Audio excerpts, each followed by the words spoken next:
I was just her student, until the day her eyes lingered on me a moment too long. That glance changed everything, and nothing between us would ever feel the same again. I still remember the first day I walked into her classroom. It wasn't the kind of moment where lightning strikes or the world shifts under your feet. It was quieter than that. Subtler. The kind of memory that sneaks up on you later and makes you realize something important had already begun. She stood at the front of the lecture hall, leaning against her desk with a stack of books balanced in her arm. There was nothing overly dramatic about her presence, and yet, everyone in the room seemed to notice her. She carried herself in a way that made silence fall naturally, as if respect followed her without her having to demand it. Her name was Professor Heartfelt. She was in her early 40s, though the number feels meaningless when I try to describe her. What stood out wasn't her age, but her composure. The calmness in her voice. The way her eyes lingered just long enough on each student so you felt like you mattered, even in a room of 50 people. Her appearance was graceful, always put together, always elegant without being flashy. A dark blazer that fit neatly across her shoulders, simple jewelry that caught the light when she gestured with her hand, and hair tied back with just a few silver strands falling loose around her face. It wasn't the kind of beauty that shouts. It was the kind that stays with you, deep and quiet, making you want to look twice without even realizing it. I was 23 then, restless and uncertain. I came to university chasing some vague idea of who I wanted to be, but mostly I felt like I was drifting. And maybe that's why she stood out to me so much. She looked like someone who had found her place in the world. Someone grounded, steady. Everything I wasn't. At first, I told myself my attention was purely about admiration. After all, she was my professor. This was her role, someone wiser, more experienced, someone guiding us forward. It wasn't unusual to respect her, to take notice of how she carried herself. But respect doesn't explain the way I found myself memorizing the sound of her voice. It doesn't explain the way I caught myself noticing small, almost invisible details. How she tapped her pen softly against the desk when she was thinking, how she paused before reading a passage aloud, as if savoring the words in her own mind first. She had a way of making literature, something that often felt dusty and unreachable, feel alive. When she read lines of poetry, it wasn't just text on paper. It was like she was revealing something personal, something fragile, and we were lucky enough to glimpse it.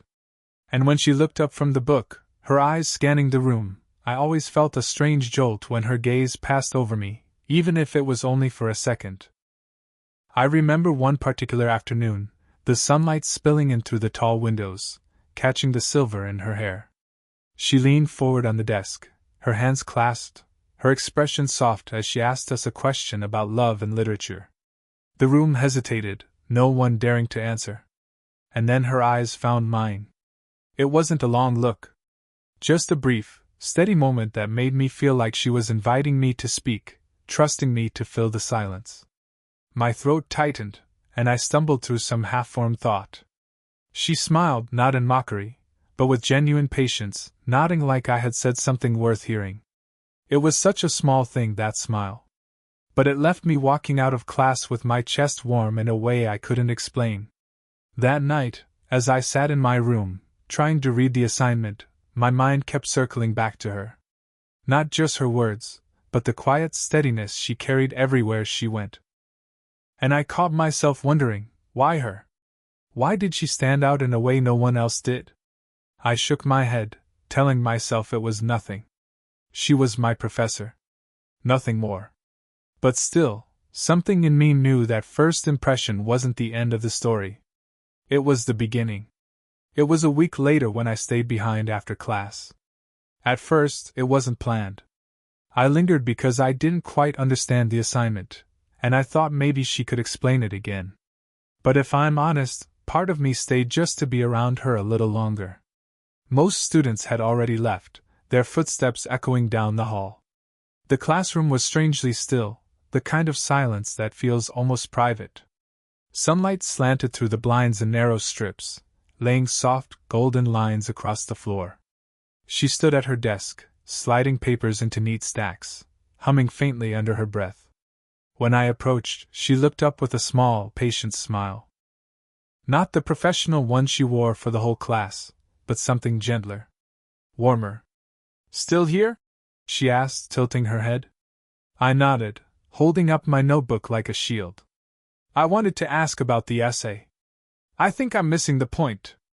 Instead of brushing me off with a quick answer, she set aside her papers and leaned against the desk, folding her arms loosely. She gave me her full attention, and it caught me off guard. There was something about the way she listened, completely present, not distracted, not half thinking about the next thing she needed to do. It made me feel like my questions mattered, even if they were clumsy. As she explained, I noticed the rhythm of her voice, steady, low, almost soothing. The words themselves were important, yes, but what stayed with me was the patience in her tone.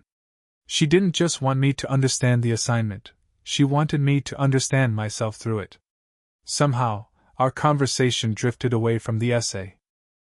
It started with her asking why I wanted to write, and I hesitated, unsure of how to answer. "I guess," I said slowly, "I don't really know who I am yet. Writing feels like the only place I can try to figure it out." For a moment, she was quiet. Her arms stayed folded, but her expression softened, and her eyes lingered on me with a depth I couldn't name. It wasn't judgment. It wasn't pity. It was something else, recognition maybe. She nodded, almost to herself. "That's a more honest answer than most people give. You don't need to have it all figured out. Sometimes the not knowing is the beginning of everything."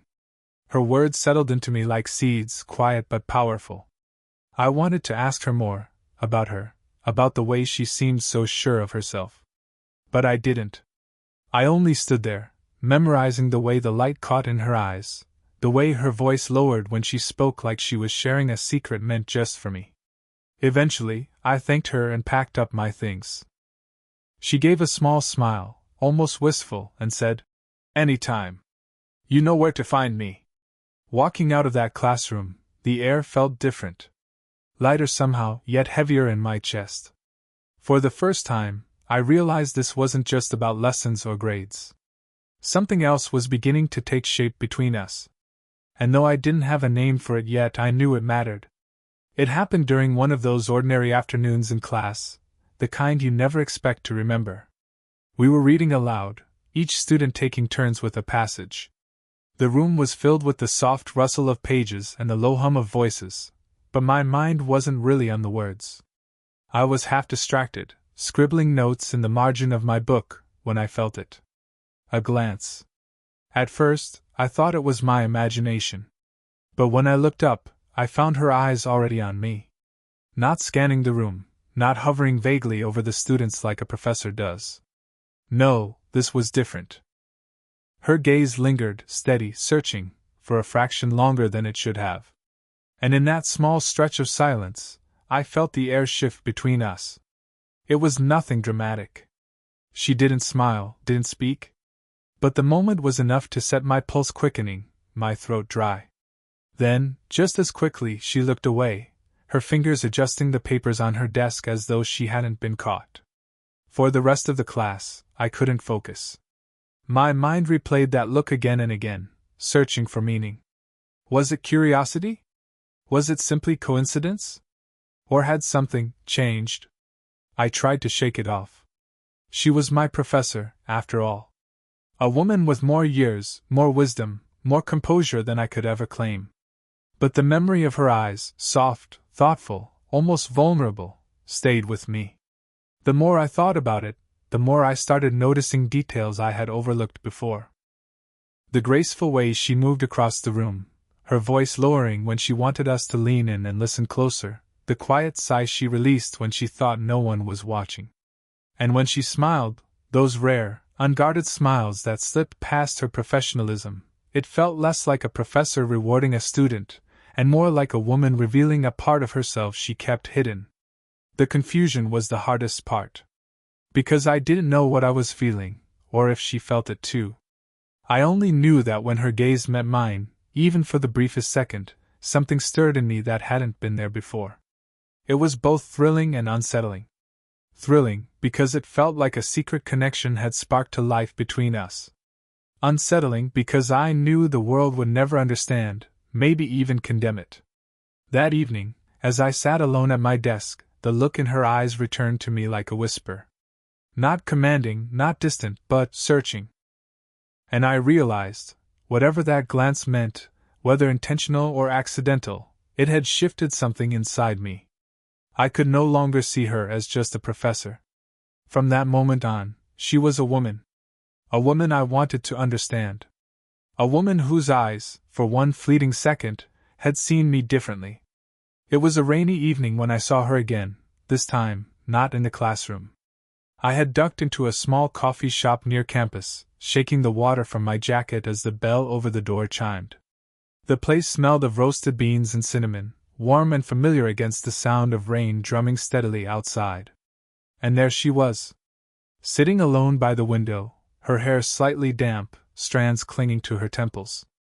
She wasn't dressed like Professor Hartwell, the composed figure at the front of the lecture hall.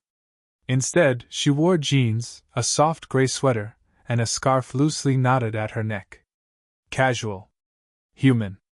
Beautiful in a way that felt closer. She looked up from her book, and for the briefest moment, surprise flickered across her face, quickly replaced by that calm, steady smile. "Caught in the rain too?"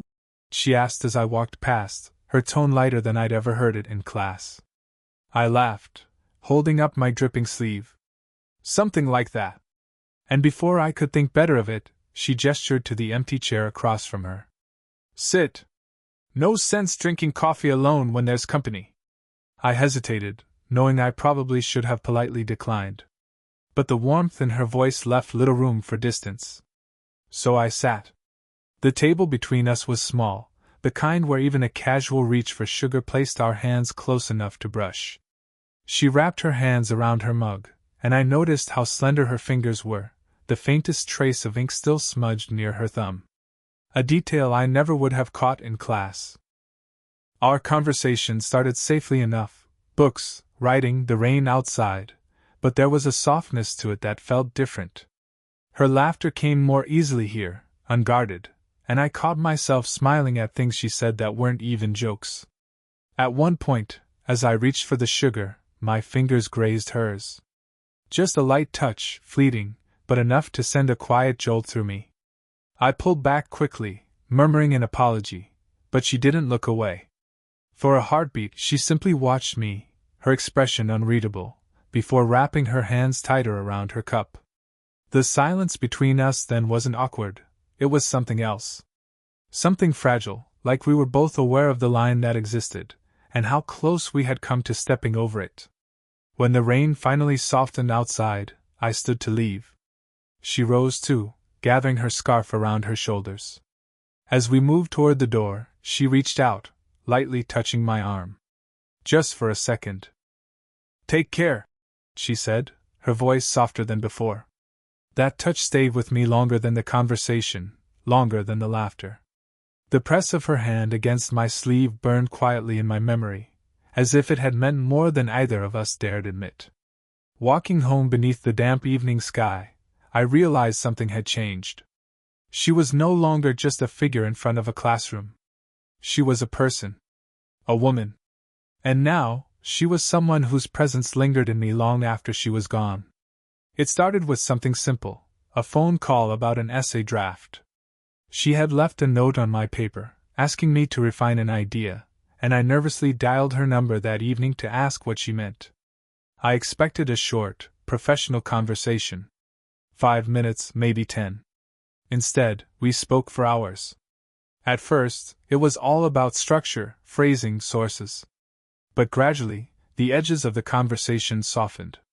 I don't even remember who changed the subject first. One moment we were talking about thesis statements, and the next, she was telling me about the books that carried her through her 20s. There was a pause then, a quiet on the line where all I could hear was her breathing. And then she said, almost in a whisper, "Sometimes people think I have everything figured out, because I'm older, because I'm the one standing at the front of the room. But the truth is..." She hesitated, and I could almost imagine her rubbing her forehead, trying to find the words. The truth is, I don't. I get lonely. I wonder if I've missed something important along the way. Her honesty disarmed me. She had always seemed so composed, so sure of herself. Hearing her voice tremble, even slightly, made her feel human in a way I'd never seen before. I leaned back in my chair, the phone pressed to my ear, and said quietly, I think you're braver than you realize. You show up every day, steady, calm, giving so much to other people. That matters. And you're seen. At least by me.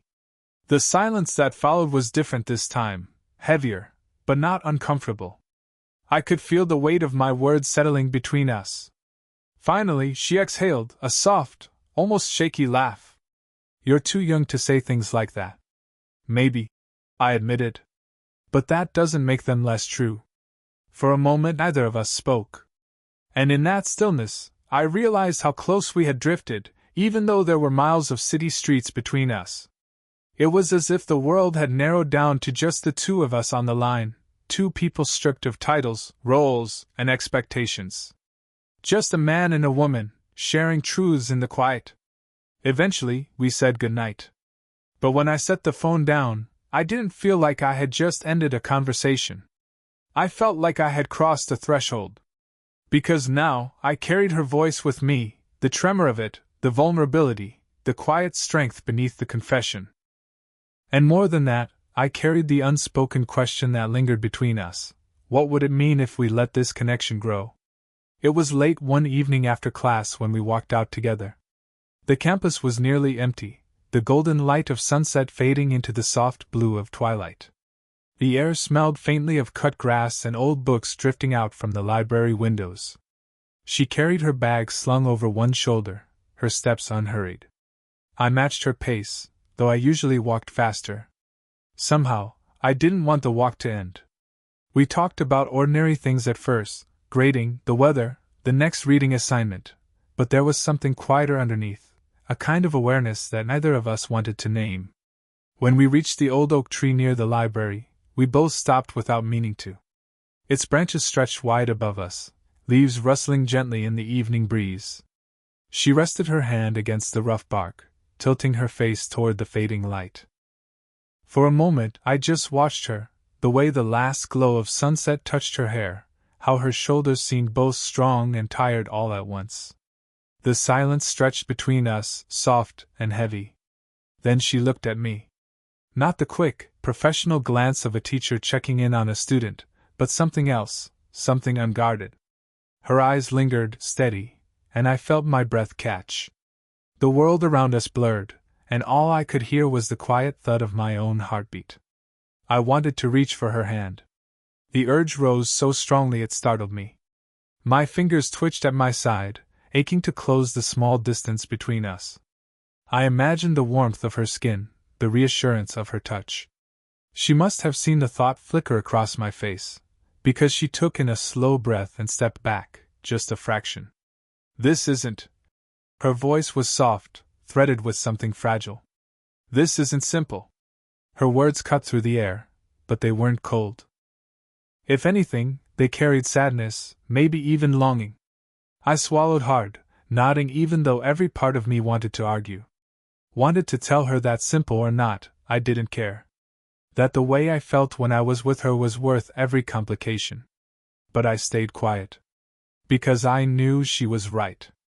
The silence between us deepened again, charged and unspoken. She gave me a small, sad smile, the kind that felt like both an apology and a promise. And then she started walking again, her footsteps light but steady. I followed beside her, but the air between us had changed. The distance wasn't measured in feet, it was in all the words we hadn't said, all the almosts we had let slip away. That night, lying awake, I replayed that moment beneath the oak tree. Her eyes, her breath, her hesitation. The way my hand had nearly reached for hers, and how close we had come to something that might have changed everything. Almost. That word stayed with me, echoing in my chest long after the stars had filled the sky. The semester ended more quickly than I expected. One moment, I was scribbling notes in her class.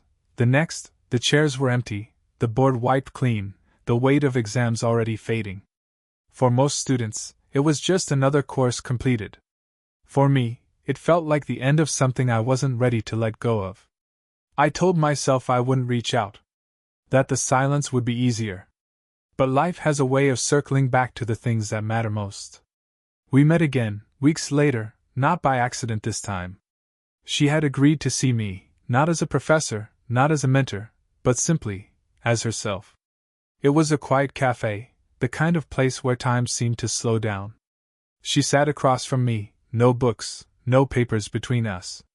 Just 2 mugs of tea steaming gently in the space where a classroom once existed. Her hair was loose around her shoulders, and her eyes carried a kind of calm I hadn't seen in weeks. When she spoke, her voice was softer, stripped of the authority it usually held.